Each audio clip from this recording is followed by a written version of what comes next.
Hello once again everyone and welcome back. For those of you that are my military saber fans, I have not given you a whole lot of content lately, so this is meant to make up for that.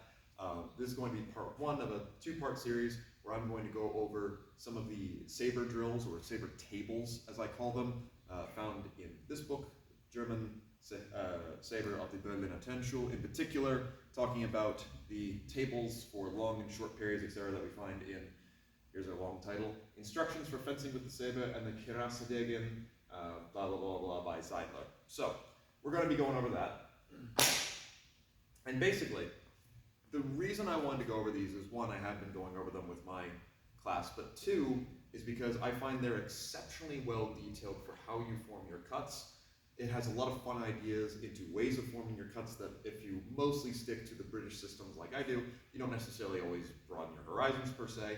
And as well, the long tables are just good to go through for anybody. It's just going to encourage you to move your arms more. And that's really kind of the main thing that my students have been finding, and that I've been finding as well, is it's causing more use of the arm all throughout, which can be quite nice if you're very wrist dependent otherwise.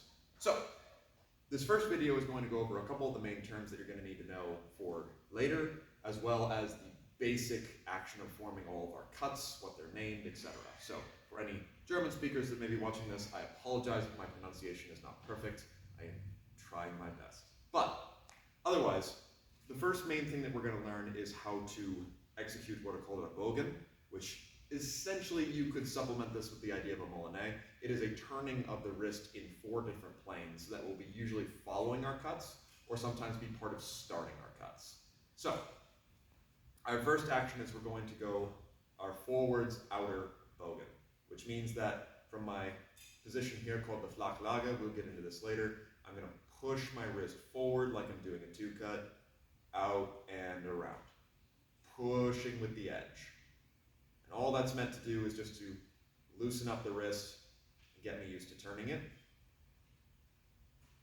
Now I can do my forwards inner, which would be the idea of me going like I'm doing a 1-cut.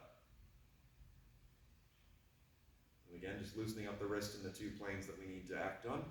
Now I'm going to do backwards inner, which would be I pull back and throw this in the manner of a 3-cut.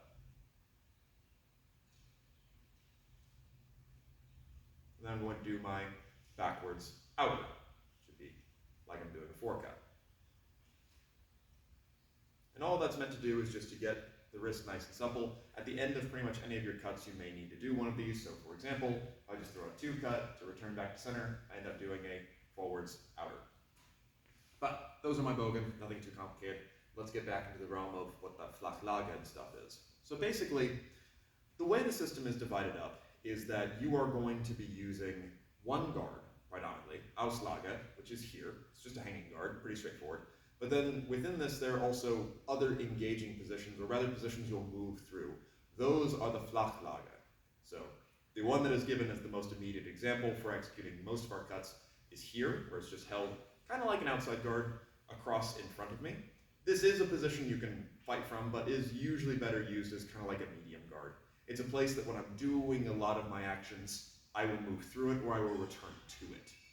Likewise, there are further flak laga that are basically the parries. You want to think of this in the same way that you move through, for if I'm doing a 1-cut, for example, I go from the outside guard to the inside guard, then I throw, same sort of thing. I move into the flak laga, which also happen to be long or short parries, and from there I can execute my cut. So, the first one, of course, is here, but then there's also auslaga. When it comes to then executing our cuts, we're going to end up moving through a lot of those different areas. So the very first cut that we're going to execute is we're going to do a Kopf. The cuts are named for what they are targeting and the angle they go down on. The Kopf would be striking the head. It is your 7-cut. Now the way I execute this is I'm going to move my tip back, so I'm in the flak laga of the Kopf parry, which is just basically how you would cover your head. I'm then going to rotate my hand forward and execute my Kopf straight up, straight down. From there, I could do a forward inner bogan to return back to auslaga. So here's that again. Here, turn, cut, and I can either return the guard or if I have momentum, let it spin. But for now, we won't worry about that momentum. We'll just guard, drag, cut, and back. Guard, drag, cut, and back. And what you're looking for with this is you should feel most of the activation is happening kind of around your tricep area, because I'm just using that broadening of the shoulder to execute my action. And this may look a little funky, especially if you're more used to doing kind of like a Molinet for your 7. But the benefit is, this is going to help a lot when we do this with another person, because I'm going to make a very strong shape.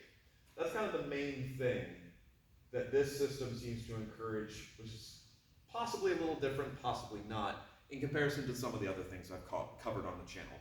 Essentially, your preparations for your cuts should also innately parry for you.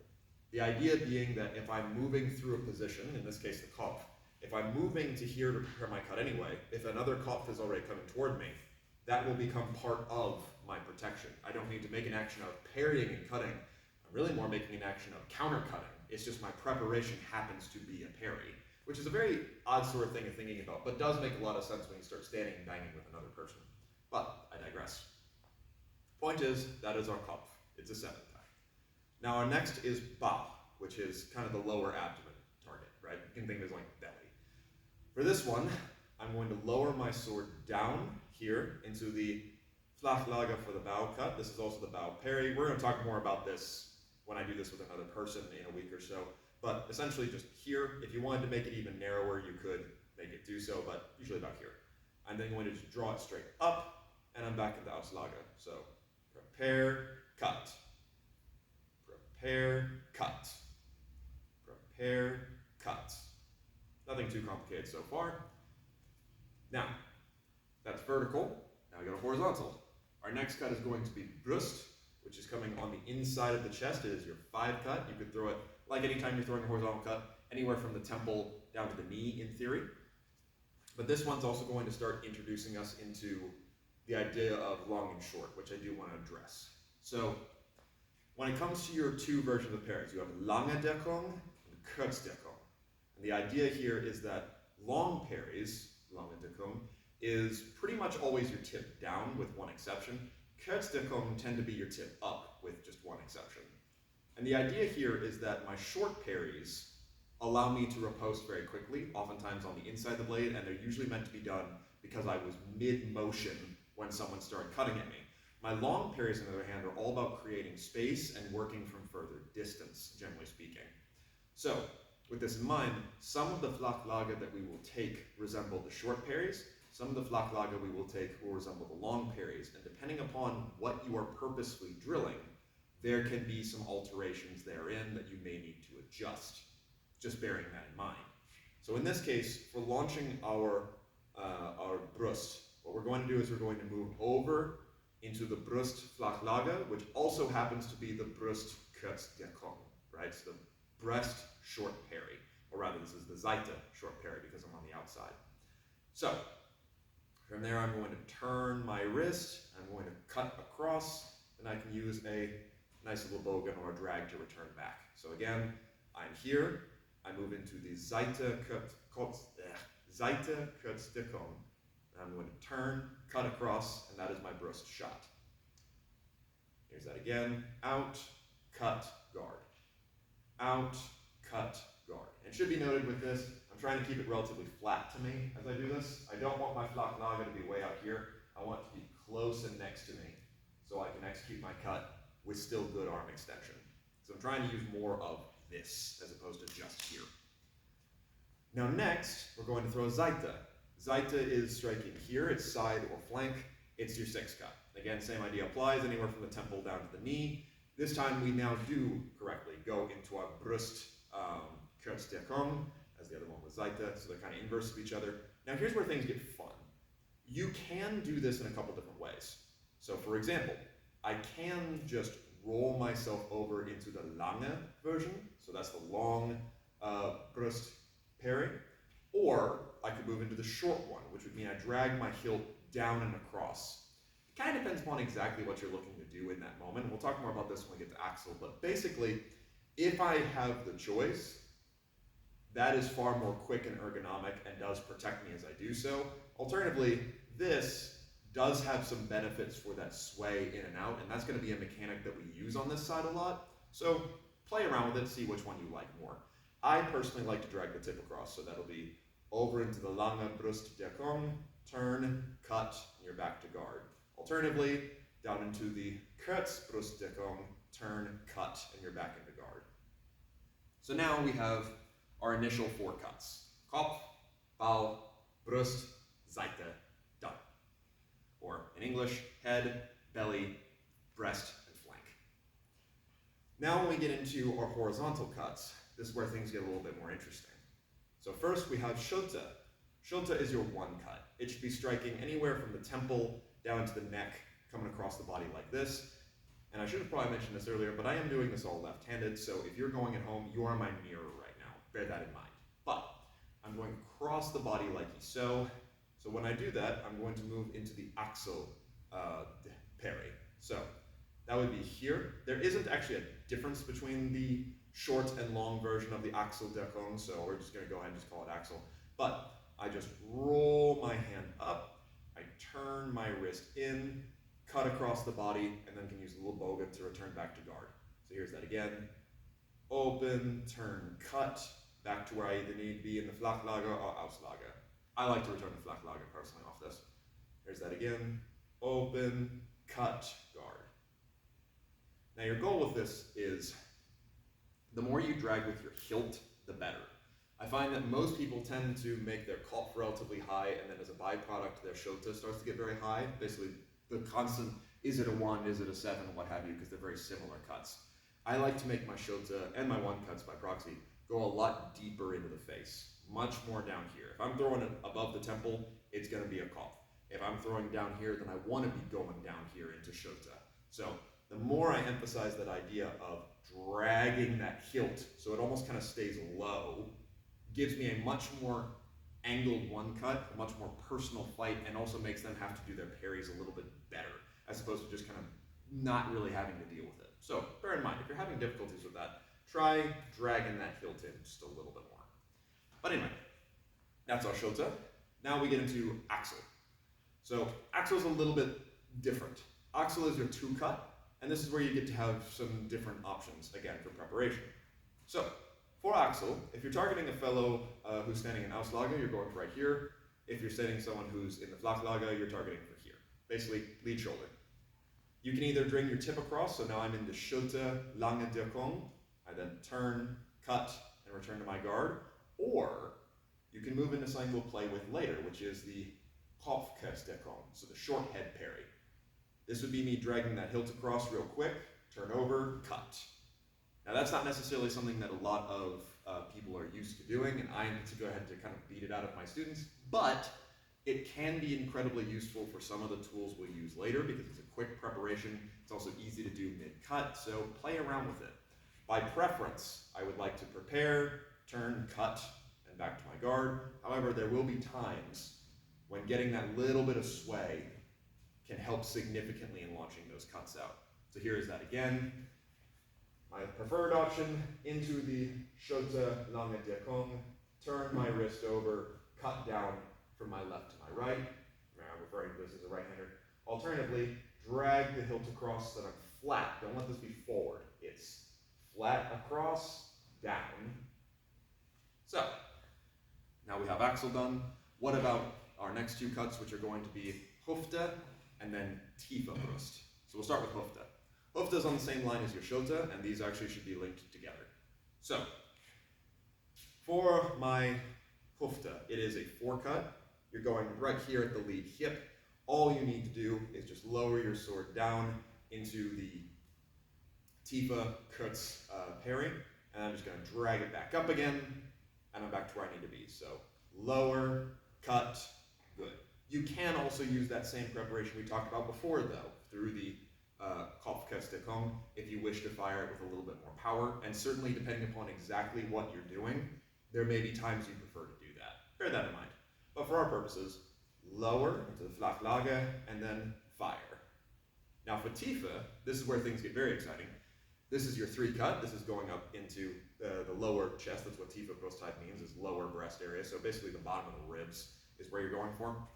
This one you want to really keep your hand close to you. So down here into the hufta parrying, or the hufta flak laga, and I'm going to turn over, cut up. Down, cut up. Down, cut up. Make sure that your arm extends when you do this. You don't want this to look like this. This is anemic. I want this to be nice, solid extension all the way through. So now that we have all our cuts, let's start talking about how to do them more sequentially, as they're all linked with each other. Basically, you have an idea beforehand, backhand, and you can start doing double cuts. So for this, you go vertical, horizontal, down from your right, up, down from your left, up. So we start off auslaga.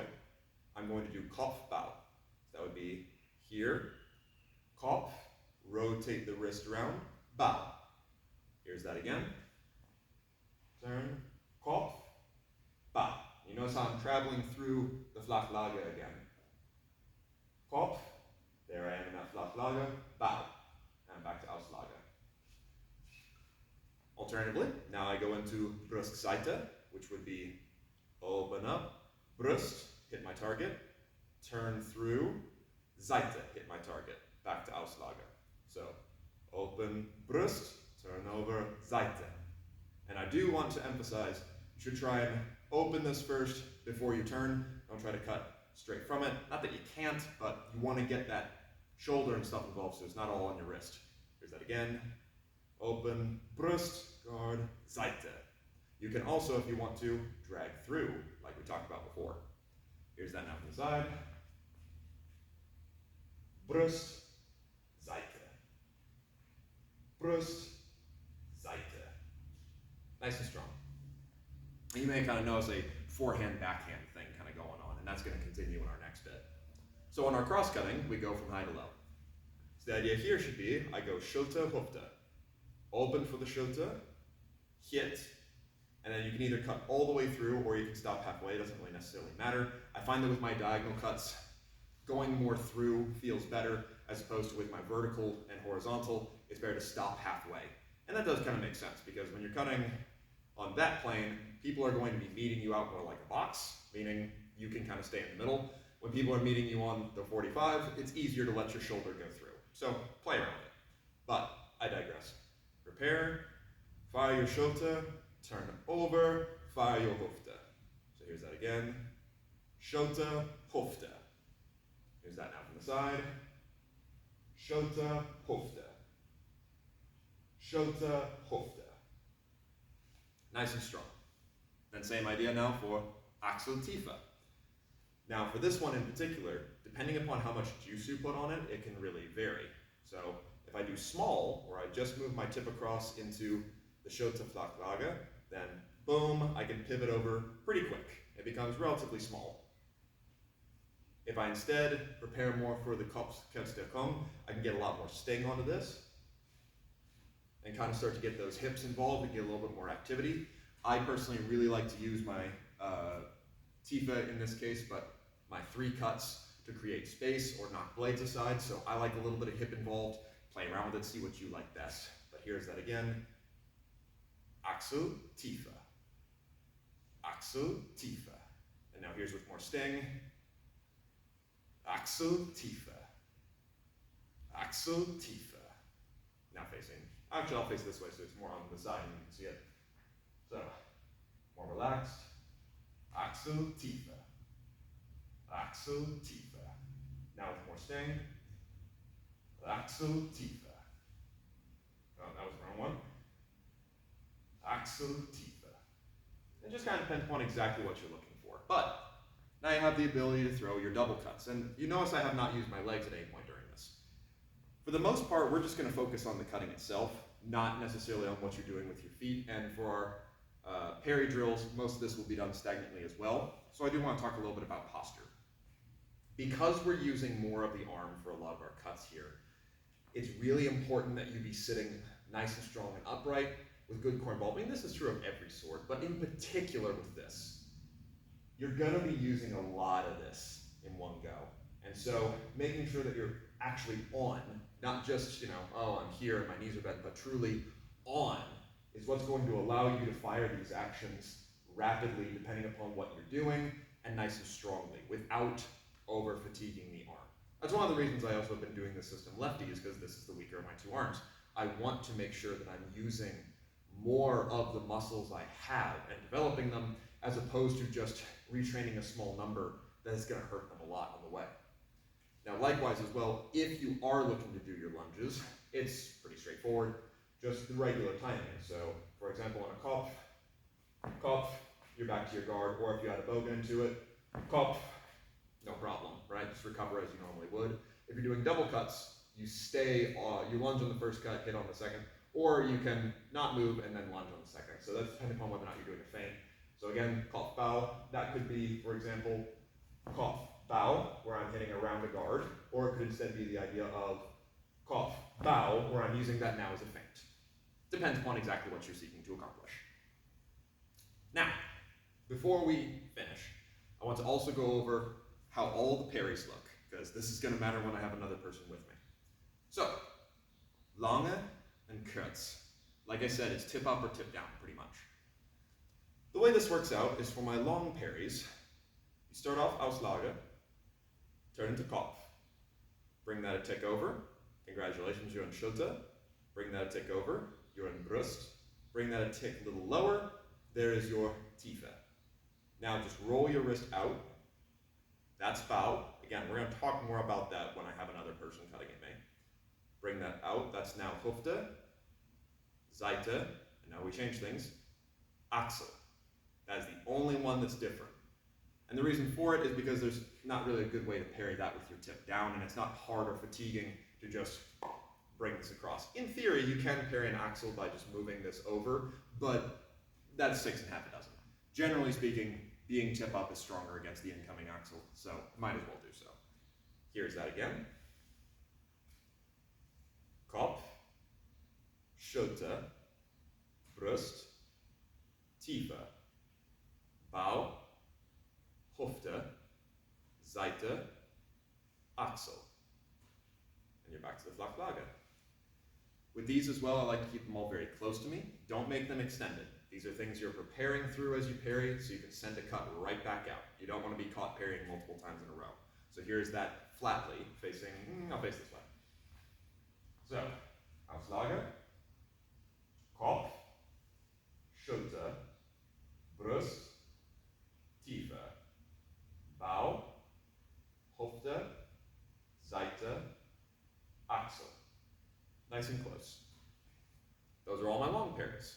Now if I am doing a short parry, it's kind of the same idea, except your tip is up. So it's your quicker movements of the hilt rather than larger movements of the blade. So, starting off in the Auslage,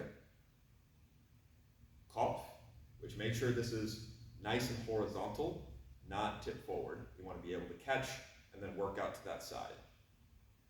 Schulter, Brust, Tiefe, bow. Again, a lot more to talk about with this one, but this seems to be the way it is. Hufta, zaita, axel. Axel is unchanged. And back to on guard. Here's that again. Kopf, Schulter, Brust, Tiefe, bow, hufta, zaita, axel, Auslage. Now facing this way. Kopf, Schulter, Brust, Tiefe, bow, hufta, zaita, axel, guard. A lot of these will make more sense when you see them in action, in particular the difference between the long and short parry tables, so put a pin in it and remember it. But the main things I like to focus on are, you notice my arm is a lot more curled than normal, and I've talked about avoiding this before. These are going to be kind of receive and go.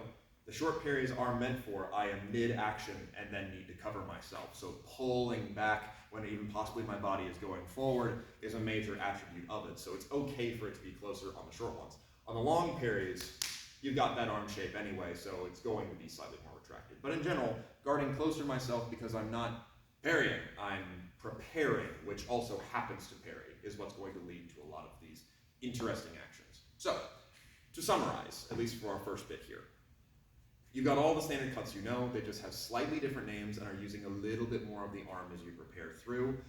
Doing full through cuts instead of two cuts, I would go ahead and recommend, at least for playing around with it, and you'll see this when I do this with a partnered exercise. This is going to just overall use more of this, and it's not necessarily surprising, because from what I can gather reading Seidler's work, is they're framing it more from the perspective of here's how a cavalryman will fence, as opposed to here's how an infantryman will fence. And that doesn't necessarily change things too crazy much, than adding a little more emphasis on things happening on your outside, but also as well being a little more okay with things that, at least from the British perspective, we didn't usually do. So bear that in mind, and it's kind of being a little bit more diverse. There's a larger emphasis on through cuts, there's a larger emphasis on cutting combinations, and there's kind of this idea of ball of steel, which I've talked about before, where in my preparations or my guards also happen to be protecting me as I send out my next cut. And we do this in partnered exercise, you'll see that really put to the test. But otherwise, hopefully this satiates you all at least a little bit. It's very fun to practice. It uses a lot more of the arm. It's a lot more well explained, or maybe it's just clicking better for me. Molonaise are wonderful, and using little disengages, etc. is a very precise motion, but certainly when the blood is up or you're fighting in more of a kind of wild skirmish, being able to just use those gross motions has been incredibly useful. And when I look back at my footage from Surfo, both last year and the year before when I was in the saber competition, a lot of times when I got into those more difficult rounds, it was being able to borrow from these sorts of mechanics that helped me get a little bit further, as opposed to just using the wrist and arm extension. So I think it's a good thing for you to have in your toolbox, regardless of what system you do, as it can really assist in diversifying, essentially. Not that I think you should always rely on it, of course. As with all things, moderation, and choose the best course of action for that given time. But otherwise, thank you very, very much for watching. And once again, to my German speakers, es tut mir leid, I tried my best. But otherwise, thank you very much for watching. We will go over some other techniques another time.